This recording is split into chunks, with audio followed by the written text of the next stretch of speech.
1932년 4월 29일 중국 상하이 훈커우 공원. 일본 왕의 생일인 천장절과 상하이 점령 전승 기념을 축하하기 위해 수만 명의 인파와 일본 제국주의의 거물들이 구름처럼 모여 있었습니다. 단상 위에는 일본 정계와 군부의 핵심 요인들이 오만방자한 표정으로 서 있었고 하늘을 찌를 듯한 일본 국가 기미가요가 울려 퍼지고 있었습니다. 바로 그 순간이었습니다.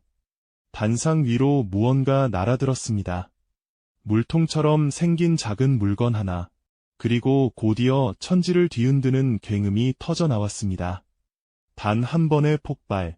이 폭발로 일본 제국 육군 대장, 거류민단장, 공사 등 일본 수뇌부는 그야말로 초토화되었습니다.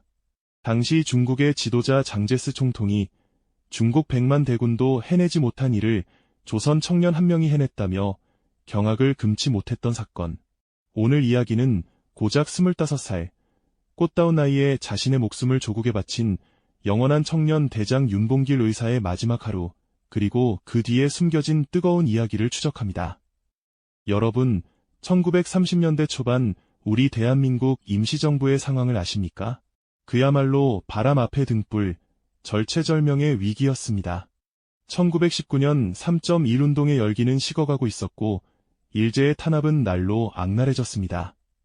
자금은 바닥났고 독립운동가들은 하나둘 흩어졌으며 임시정부는 청사 월세조차 내지 못해 쫓겨날 판이었습니다. 백범 김구 선생조차 이제 독립운동은 끝난 것인가 하며 밤잠을 설치며 한탄하던 가장 암울했던 시기였습니다.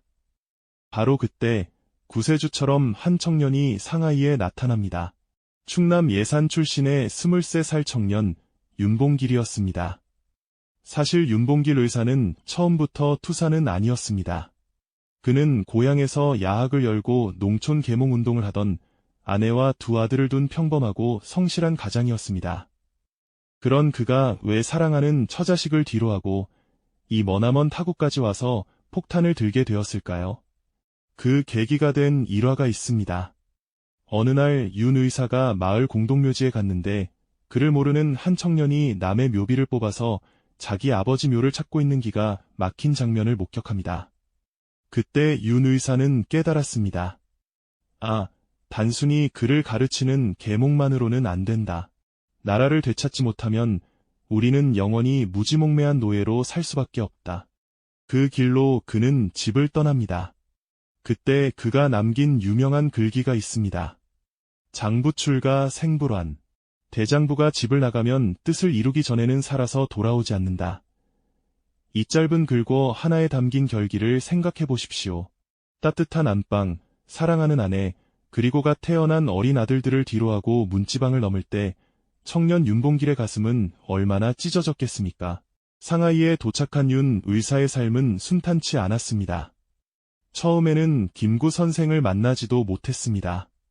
그는 먹고 살기 위해 세탁소 직원으로 일했고 공장에서 굵은 땀방울을 흘리며 노동자로 살았습니다.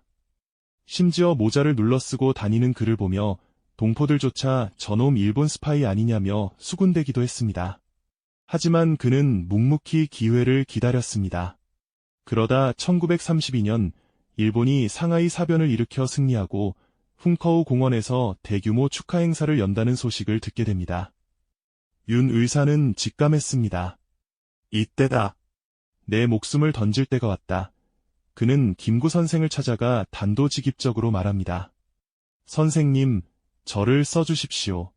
이제 제 목숨을 조국의 재단에 바칠 때가 된 것 같습니다. 김구 선생은 윤 의사의 흔들림 없는 눈빛을 보고 그를 받아들입니다. 거사 3일 전인 4월 26일, 윤봉길 의사는 한인애국단에 입단합니다. 유명한 사진이 있죠. 태극기 앞에서 수류탄을 들고 찍은 사진 말입니다. 그 사진 속 윤 의사의 표정을 자세히 보신 적 있습니까? 죽음을 3일 앞둔 사람이라고는 믿기지 않을 만큼 평온합니다. 오히려 엷은 미소까지 띠고 있습니다. 그것은 공포를 넘어선 대의를 품은 영웅만이 보여줄 수 있는 초월적인 표정이었습니다. 그는 가슴에 선서문을 붙이고 태극기 앞에서 맹세합니다. 나는 적성으로서 조국의 독립과 자유를 회복하기 위하여 한이 내국단의 일원이 되어 적의 수계를 도륙하기로 맹세하나이다. 준비된 무기는 두 가지였습니다. 흔히 우리가 도시락 폭탄으로 알고 있는 자결용 폭탄, 그리고 실제로 적에게 던질 물통형 폭탄이었습니다. 당시 행사장에는 도시락과 물통 외에는 반입이 엄격히 금지되었기 때문에 김구 선생은 폭탄 기술자에게 특별 주문하여 이 정교한 위장 폭탄을 만들었습니다. 성공 확률은 장담할 수 없었습니다. 행사장에는 일본군 수천 명이 깔려 있었고 경비는 물샐 틈 없었습니다. 폭탄이 불발될 수도 있었습니다. 하지만 윤봉길 의사는 김구 선생에게 오히려 이렇게 말하며 안심시켰다고 합니다. 선생님, 걱정 마십시오. 제 손으로 반드시 외놈 대장의 숨통을 끊어 놓겠습니다. 운명의 날 4월 29일 아침이 밝았습니다. 윤봉길 의사는 김구 선생과 함께 마지막 조찬을 듭니다.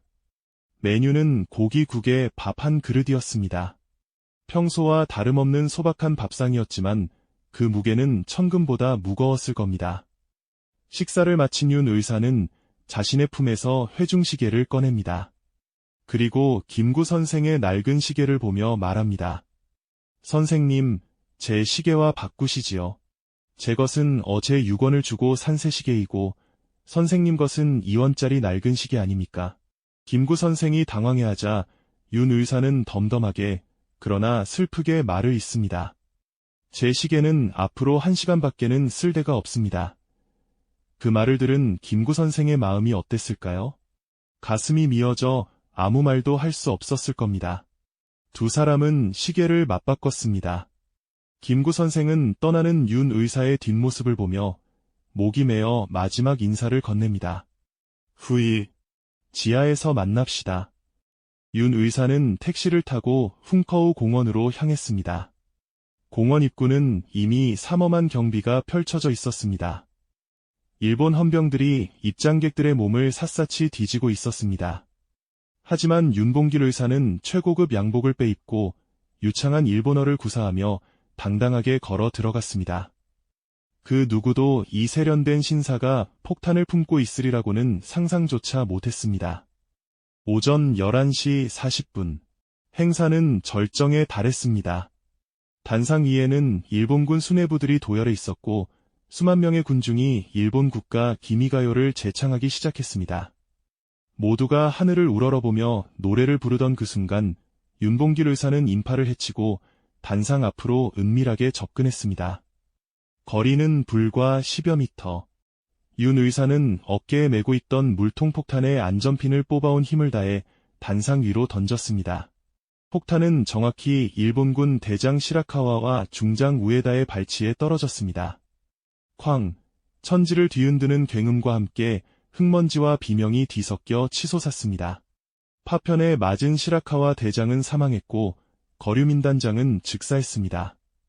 노무라 중장은 실명했고 우에다 중장은 다리를 절단해야 했으며 주중 공사시게미스는 다리가 잘려나갔습니다. 제국의 심장부가 단 한 명의 조선 청년에게 처참하게 괴멸당한 것입니다.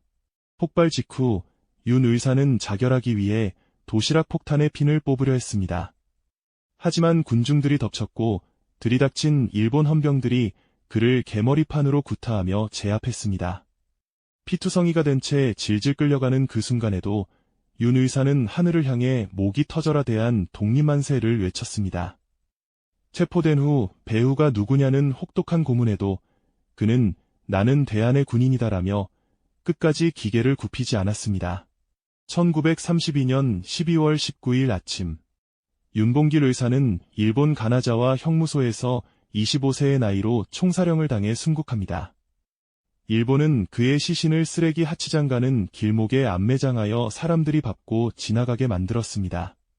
하지만 해방 후 김구 선생은 눈물로 그 유해를 찾아왔고 지금 윤 의사는 효창공원에 잠들어 계십니다.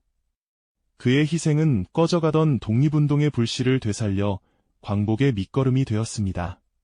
마지막으로 그가 거사 전 강보에 쌓인 어린 두 아들에게 남긴 편지의 한 구절을 읽어드립니다. 너희도 만일 피가 있고 뼈가 있다면 반드시 조선을 위하여 용감한 투사가 되어라.